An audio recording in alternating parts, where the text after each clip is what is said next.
राजीव राधेश्याम दीक्षित भारत के महान व्यक्तित्व थे। वह एक भारतीय सामाजिक कार्यकर्ता थे। वो गरीब और जरूरतमंद भारतीयों के समर्थक थे। बहुत सालों से बहुराष्ट्रीय कंपनियों के खिलाफ संघर्ष कर रहे थे।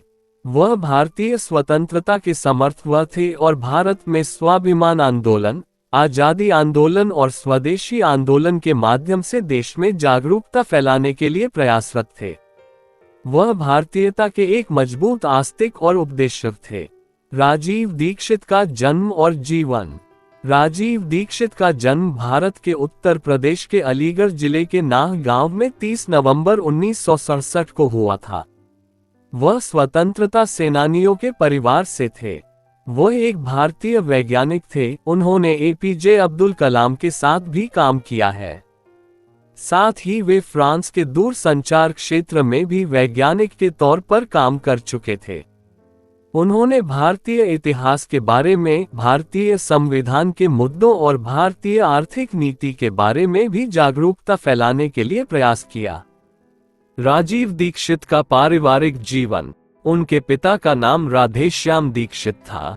वे मानवीय सभ्यता का दुनिया भर में प्रसार करते थे। वे ब्रह्मचारी थे। उन्होंने कभी शादी नहीं की। 1997 में जब उनकी पहली मुलाकात प्रोफेसर धर्मपाल से हुई तो वो उनसे काफी प्रभावित हुए। वो 1999 से बाबा रामदेव के साथ सहयोग करते रहे थे। वो चंद्रशेखर आजाद, भगत सिंह और उधम सिंह जैसे क्रांतिकारियों से प्रेरित थे। बाद में वो महात्मा गांधी शुरुआती कार्यों के सराहना करते हुए और नशा इत्यादि के उत्पादन के विरुद्ध में कार्य करते हुए गौ रक्षा और सामाजिक अन्यायों के विरुद्ध लड़ाई लड़ते अपने जीवन को समर्पित कर दिए। राजीव दीक्षित की शिक्षा। अपने पिता के देख रेख में उन्होंने फिरोजाबाद जिले के गांव में स्कूली शिक्षा प्राप्त की। उसके बाद पीडी जैन इंटर कॉलेज से उन्होंने 12वीं कक्षा तक की पढ़ाई की। उन्होंने अपनी स्नातक की पढ़ाई की शुरुआत 1984 में केकेएम कॉलेज, जमुई बिहार से इलेक्ट्रॉनिक और संचार में बीटेक की डिग्री लेकर पूरी की। उन्होंने एमटेक की डिग्री भी आईआईटी खड़गपुर से प्राप्त की थी। लेकिन मातृभूमि की सेवा का जुनून हमेशा ही उन्हें अपनी ओर खींचता रहा, इसलिए वो सामाजिक सेवा के कार्य में अपने योगदान दिए। राजीव दीक्षित का करियर। भारत में लगभग 8000 बहुराष्ट्रीय कंपनियां हैं जो भारत में अपना प्रसार कर रही है।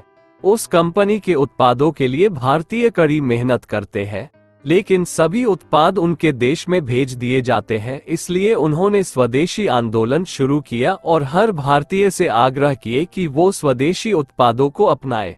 उन्होंने कोका कोला, पेप्सी। भारत में लगभग 8000 बहुराष्ट्रीय कंपनियां हैं जो भारत में अपना प्रसार कर रही है। उस कंपनी के उत्पादों के लिए भारतीय कड़ी मेहनत करते हैं, लेकिन सभी उत्पाद उनके देश में भेज दिए जाते हैं। इसलिए उन्होंने स्वदेशी आंदोलन शुरू किया और हर भारतीय से आग्रह किए कि वो स्वदेशी उत्पादों को अपनाए।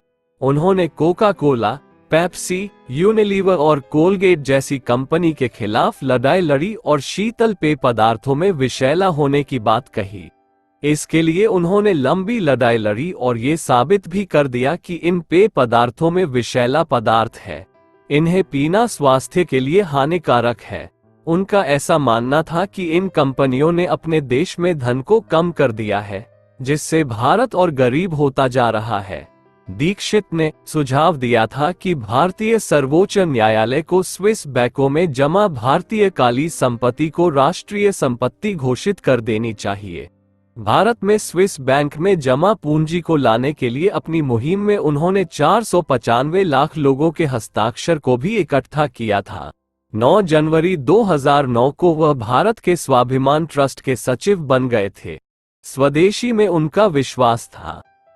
नई दिल्ली में उन्होंने एक स्वदेशी जागरण मंच का नेतृत्व किया जिसमें 50,000 से भी अधिक लोगों को उन्होंने संबोधित किया। इसके अलावा उन्होंने कलकत्ता में भी विभिन्न संगठनों और प्रमुख व्यक्तियों द्वारा समर्थित आयोजित कार्यक्रम का नेतृत्व किया। उन्होंने जनरल स्टोर की एक ऐसी श्रृंखला को खोलने के लिए आंदोलन किया जहां सिर्फ भारतीयों द्वारा बनाए गए उत्पाद की बिक्री हो। वह आजादी बचाओ आंदोलन के प्रवक्ता थे। उन्होंने कराधान प्रणाली के विकेंद्रीकरण की मांग करते हुए कहा था कि वर्तमान प्रणाली में जो नौकरशाही है वह भ्रष्टाचार के मुख्य कारण थे। साथ ही उन्होंने ये भी दावा किया था कि राजस्व कर का 80% तक राजनेताओं और नौकरशाहों के भुगतान के लिए इस्तेमाल किया गया था। आम जनता के विकास उद्देश्यों के लिए सिर्फ 20% का उपयोग किया जाता है। उन्होंने सरकार के मौजूदा बजट प्रणाली की तुलना भारत के पहले ब्रिटिश बजट प्रणाली से करते हुए ये दर्शाया था कि जो भी आंकड़े बजट में पेश किए जाते हैं वो उस वक्त की बजट प्रणाली के समान ही थे। उन्होंने अमेरिका वर्ल्ड ट्रेड सेंटर पर हुए हमले को लेकर सवाल भी उठाया था और हमले पर संदेह किया था। उन्होंने दावा किया था कि यह अमेरिका के सरकार द्वारा कराया गया था। उन्होंने यूएस के लोन लालटेन सोसाइटी के दावों का समर्थन किया था। राजीव दीक्षित ने ये कहा था कि वर्तमान में हमारे पास 3 बुराइयां आ रही है। यह उन्होंने वैश्वीकरण, निजीकरण और उदारीकरण को एक राज्य की ओर धकेलने वाली बुराई के रूप में बताया था। 1998 उपनिवेशवाद के हिंसक इतिहास पर एक प्रदर्शनी पेश करते हुए कहा था, यह आधुनिक भारत के लिए भयावह है। इसके साथ ही उन्होंने ये तर्क दिया था और कहा था कि आधुनिक विचारकों ने कृषि क्षेत्र की उपेक्षा की है, जिस वजह से किसान स्वयं मानसिक दबाव में के लिए मजबूर हो रहे हैं और उन्हें ऐसा करने के लिए छोड़ दिया गया है। उन्होंने भारतीय न्यायपालिका और कानूनी व्यवस्था के बारे में अपविचार व्यक्त करते हुए कहा था कि भारत अब भी ब्रिटिश युग के दौरान लागू किए गए कानूनों का पालन कर रहा है और भारतीय आवश्यकताओं के अनुसार उन्हें बदलने की कोशिश भी नहीं कर रहा है। राजीव दीक्षित ने भारत के प्रधानमंत्री मनमोहन सिंह की सरकार पर यूएसए के एजेंट होने का आरोप लगाया। उन्होंने ये दावा किया कि रेडियो सक्रिय तत्वों का एक बड़ा भंडार भारतीय समुद्र सेतु पुल के नीचे मौजूद है, जिसकी इतनी विशाल मात्रा है कि 150 वर्षों तक इन रेडियो सक्रिय तत्वों का इस्तेमाल बिजली बनाने के लिए किया जा सकता है।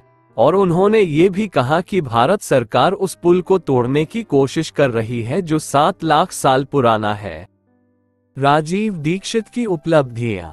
सभी समय के नागरिक अधिकार नेता और सबसे लोकप्रिय नेता के रूप 28वें स्थान तथा सबसे मशहूर व्यक्ति के रूप में 5877वें स्थान पर उनका नाम आता है।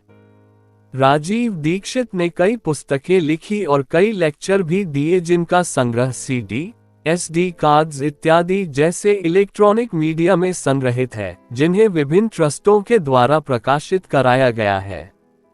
ऑडियो रूप में उनकी 1999 में भारतीय राष्ट्रवाद और भारतीय अतीत की महानता पर ऑडियो कैसेट बनी थी। इसके अलावा ऑडियो में उनकी स्वास्थ्य कथा भी है। पुस्तकों में उनके द्वारा रचित है स्वदेशी चिकित्सा, गौवंश पर आधारित स्वदेशी कृषि, गौ माता, पंचगव्य चिकित्सा, ये सभी उनकी उपलब्धियों में शामिल है। राजीव दीक्षित की मृत्यु और विवाद। राजीव दीक्षित का निधन 30 नवंबर 2010 को छत्तीसगढ़ के भिलाई में दिल का दौरा पड़ने की वजह से हो गया था। उनकी याद में हरिद्वार में भार स्वाभिमान बिल्डिंग का निर्माण हुआ है, जिसका नाम राजीव भवन रखा गया है। उनकी मृत्यु हुए वर्ष बीत चुके हैं, लेकिन अभी भी उनकी मृत्यु के कारणों पर अनिश्चितता बनी हुई है और उनकी मौत का कारण अज्ञात है।